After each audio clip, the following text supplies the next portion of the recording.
en la promulgación de la Constitución de 1917.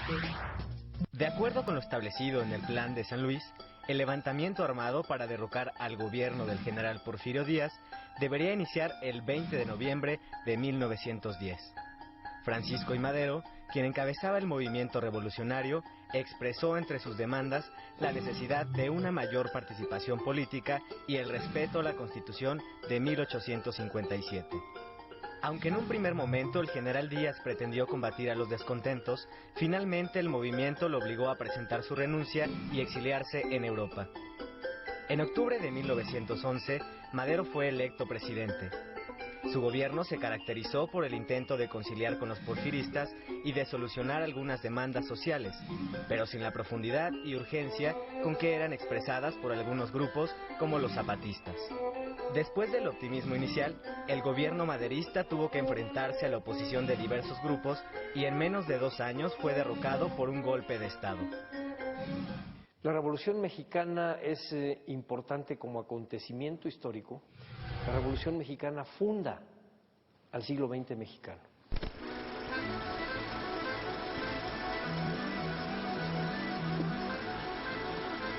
Antes, cuando Madero es nombrado presidente y toma posesión en noviembre de 1911, Madero enfrenta distintos grupos, tanto de los antiguos porfirianos, descontentos con las líneas políticas que Madero estaba planteando, como de los distintos grupos revolucionarios que no veían en la línea absolutamente democrática de Madero una mejora inmediata o una respuesta inmediata a sus demandas. Entre los principales enemigos estaban los antiguos hacendados, entre ellos los hacendados de Morelos, que conspiran en contra de Francisco I. Madero para poderlo derrocar. Están también los grupos de rancheros y arrieros orozquistas, que están descontentos porque no obtuvieron de la revolución los puestos políticos que ellos esperaban obtener, pero también están grupos como el de Zapata, que firma el Plan de Ayala en noviembre de 1911, apenas 20 días después de que Madero toma posesión, porque Madero no inicia un proceso de revisión y de reivindicación de los pueblos ante pleitos legales contra las haciendas en favor de las tierras de los pueblos que habían estado metidas en los juzgados desde probablemente mediados del siglo XIX. Es decir, son los grupos que no ven que Madero les esté respondiendo.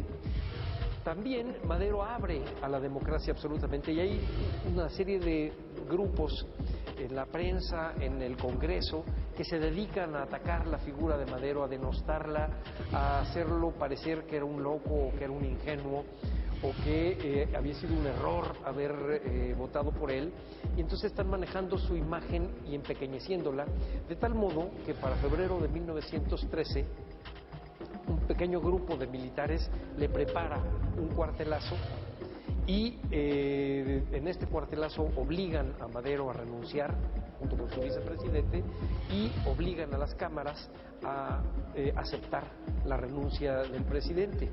Este cuartelazo había sido originalmente encabezado por Bernardo Reyes, que muere también el 9 de febrero de 1913, por Félix Díaz, Manuel Mondragón, y después Victoriano Huerta traiciona la confianza que le había dado Madero, y entonces le hace un golpe, lo apresa y lo manda a asesinar. Pero es entonces la gran propuesta democrática de Madero, el que todo mundo tuviera voz y el tratar de complacer y dejar que los demás, aunque estuvieran en contra de él, dijeran lo que pensaban, lo que causa el fin de su gestión. La llegada a la presidencia de la República del general Victoriano Huerta, tras el asesinato del presidente Madero y del vicepresidente José María Pino Suárez, generó descontento entre los grupos en armas.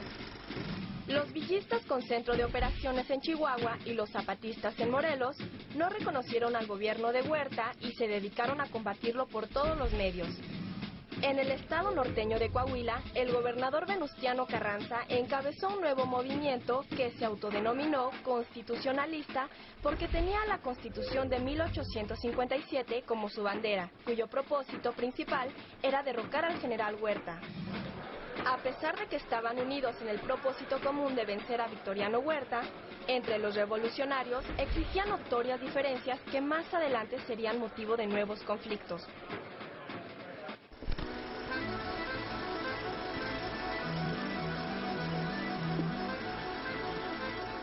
La Revolución Mexicana fue una guerra civil.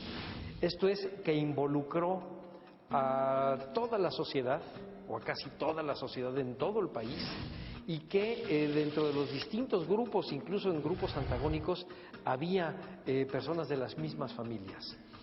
En su origen, la revolución estuvo compuesta, digamos, por dos o tres grupos regionalmente muy bien definidos. En el centro norte del país, pequeños hacendados, rancheros, medieros, peones y vaqueros de haciendas, mineros, arrieros. En el parte norte oriente del país también había hacendados un poco más ricos con sus trabajadores, mineros, pequeños comerciantes, políticos de los pueblos locales. En el sur eran fundamentalmente campesinos que habían ido perdiendo poco a poco sus tierras de labor que iban siendo apropiadas por las haciendas cañeras.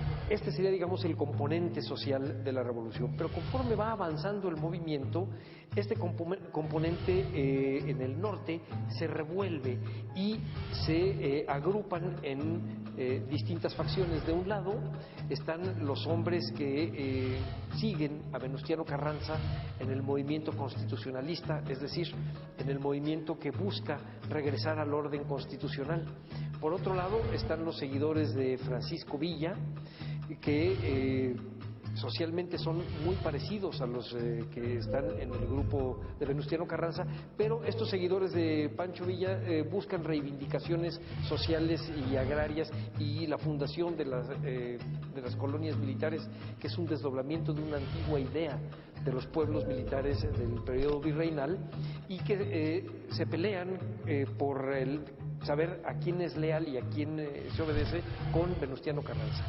En cambio, en el centro sur de México, a través del caudillaje de Emiliano Zapata, están los grupos netamente agraristas, y al cual se le van sumando grupos de anarquistas y anarcosindicalistas, de antiguos militantes del Partido Liberal, de estudiantes de medicina, de estudiantes de ingeniería, que van a dar a las filas de Zapata una vez que Victoriano Huerta toma el poder y que obliga a los revolucionarios a luchar de frente y sin ningún ambaje y más allá de las facciones contra el ejército federal de Huerta.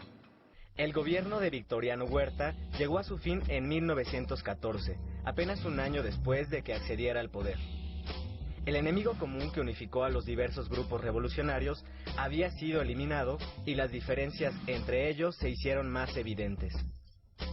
Para discutir el rumbo que debía tomar la revolución, los dirigentes de los diferentes grupos acordaron reunirse en la ciudad de Aguascalientes en 1915. Este intento, conocido como la Soberana Convención de Aguascalientes, resultó en un fracaso e inició la lucha armada entre ellos. De un lado se encontraban los zapatistas y los villistas, que respaldaban el gobierno de la convención y sostenían una reforma agraria radical. Del otro, los constitucionalistas, que buscaban colocar a su líder, Carranza, en la presidencia de la República y se inclinaban por un reparto de la tierra moderado. El triunfo militar de los constitucionalistas en 1915 dio a este grupo el control sobre los poderes federales. Como primer jefe del ejército constitucionalista, Carranza convocó a la formación de un Congreso Constituyente. De las deliberaciones en el Congreso surgió una nueva Constitución que fue promulgada el 5 de febrero de 1917. En ella se buscó dar respuesta a algunas de las demandas de los grupos revolucionarios.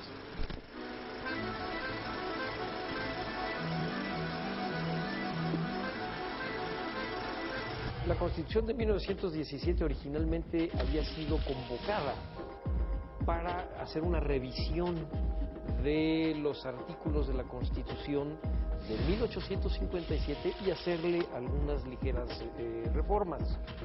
La intención de Venustiano Carranza con esta convocatoria era fundamentalmente actualizar los elementos políticos de la Constitución.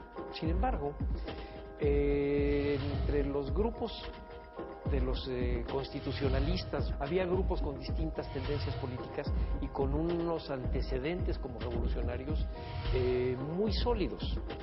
Entonces, a pesar de que se había llamado a que se revisara solamente la parte política y se hicieran algunas de las reformas, este pequeño grupo llamado de los jacobinos atrajo las demandas de los otros grupos revolucionarios y las incluyeron en la revolución. Por ejemplo, en la Constitución, por ejemplo, aquello que tiene que ver con la propiedad de la tierra y el derecho de los pueblos a pedir restituciones o dotaciones de tierra, las demandas obreras y que quedan plasmadas en el artículo 123.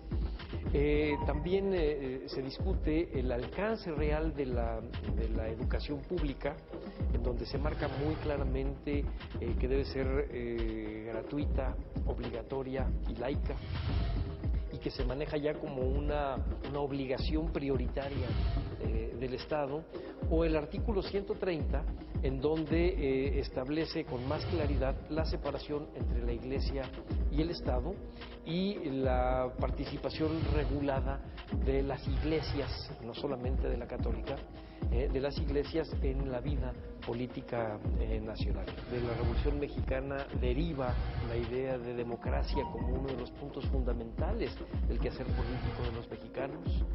De la Revolución Mexicana nacen todas estas instituciones de protección social y de apoyo a la sociedad. De la Revolución Mexicana salen los sujetos de la historia, es decir, antes de la Revolución Mexicana los campesinos no tenían ninguna fuerza política. A través de la Revolución Mexicana es posible una telesecundaria, por ejemplo. Si la Revolución Mexicana finalmente es un proceso que nace en 1910, en noviembre, y que terminaría ya en sus periodos institucionalizados por ahí por 1940 o 46. Las diferencias en las ideas y demandas de los grupos revolucionarios fue una de las causas del enfrentamiento entre ellos.